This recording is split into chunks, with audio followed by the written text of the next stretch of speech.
Oh, what's that, Pac-Man? Let's play.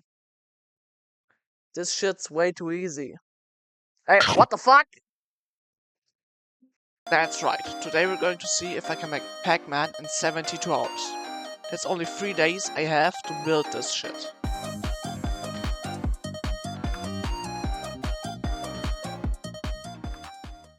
So first, we need to talk about the movement of the Pac-Man. So in the beginning, this little fella wants to go to the right. But if the player now presses the upward key, he will change where he looks to the upper right, so that at the corner, he will go up. This is symbolized with this arrow. In the beginning, he goes right, but when a player presses the up key, it will point to this direction. But there's a small problem. If the player doesn't press another key, the Pac-Man will automatically go to right again, but we don't want it.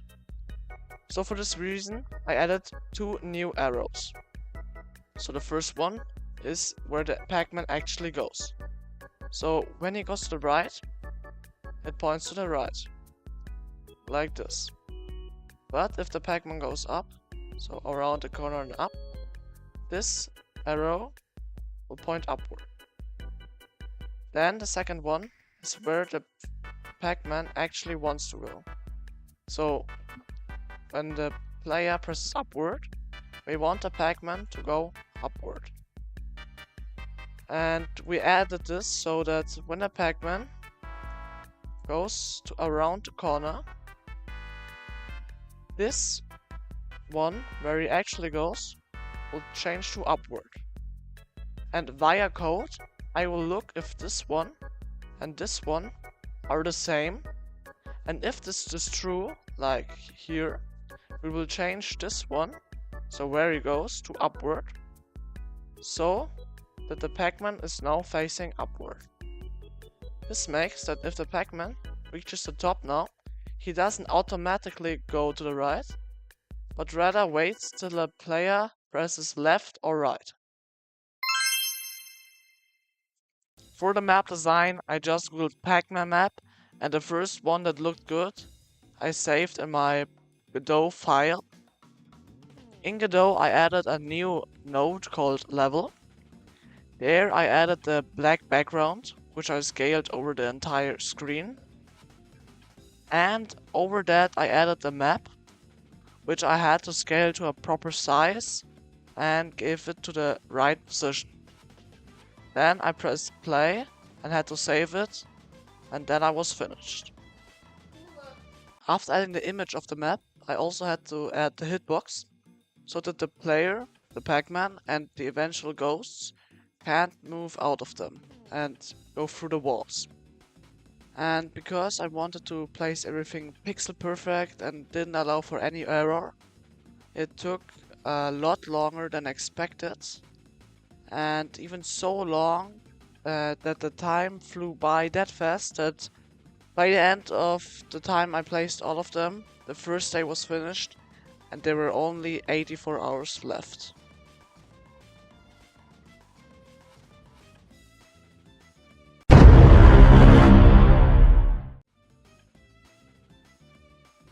So the first ghost in the group is called Blinky.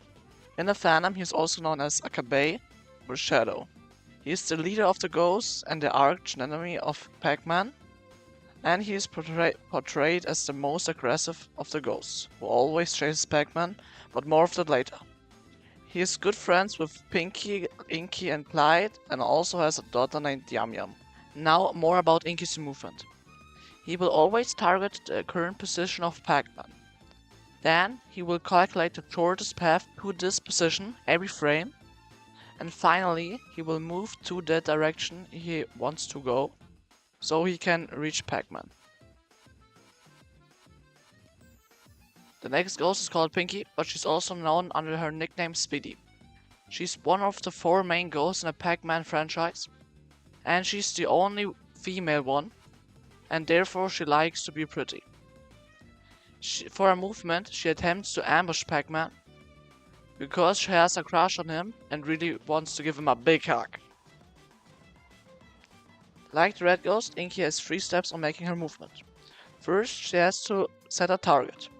And because she wants to ambush Pac-Man, she tries to predict him, and that she makes that by putting her target 2 spaces ahead of Pac-Man. Then, like Blinky, he calculates the shortest path to this target, and the final step is to trace this path.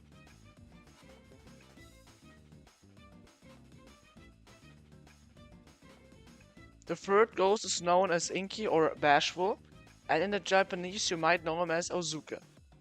He is the rather dumb and slow-headed one in the group. Inky's movement is probably the most complicated one of all of the ghosts, because for his movement you need the position of the Pac-Man and also the one of Blinky.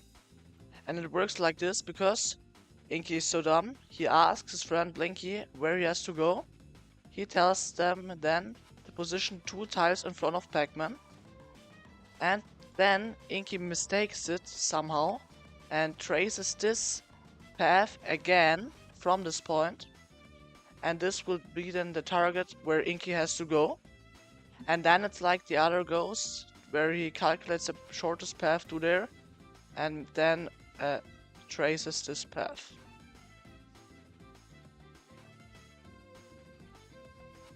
The last and definitely the least liked one is Clyde. He's also known as Gutsuta and Pokey, and in the wiki he is portrayed as the least intelligent one. But I think that's a misconception and he's just a little shy. Clyde has 2 different targets. The first one is Pac-Man's current position, where he just like Blinky calculates the shortest path and goes to him.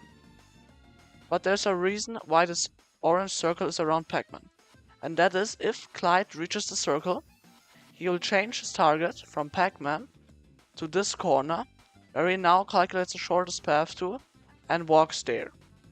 But this is a completely no-go because of the 72 hours, which is why I had to change something. And that changes that Clyde now will pick a random target and calculate the shortest path to it. And when he reaches this target, he will now calculate a new one. So he picks a new target, like for example this one, and calculates the shortest path to this one.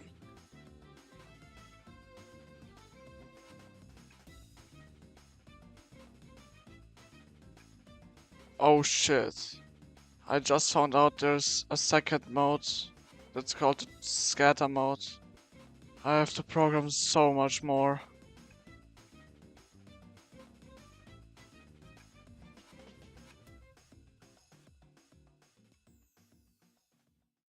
In this time lapse you will see that I added some little things to the game.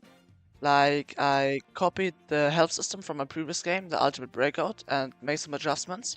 So now in the top left corner you see Pac-Man symbols that symbolize how many health you currently have. And every time you contact with one of the ghosts you lose 1. And when that happens you get to your start position. And the ghosts are spawned inside the box in the middle. And also this box does that the Pac-Man can't go in. And the ghosts have a timer, and only when this timer finishes they can go out of the box.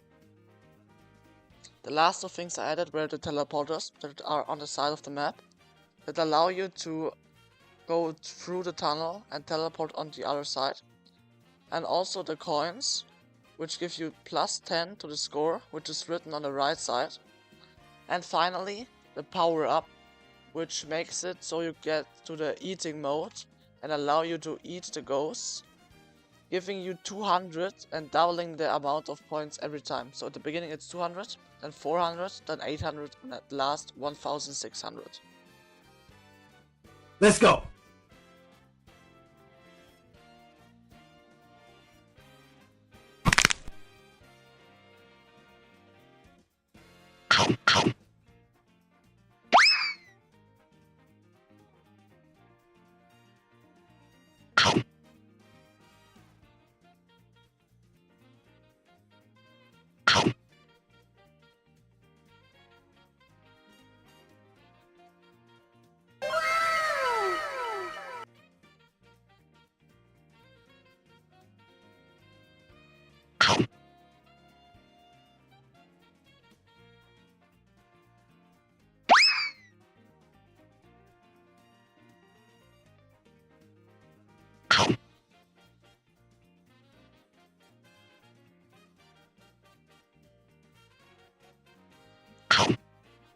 Thank you guys for watching. I hope you liked the video, and please consider subscribing and give the video a like.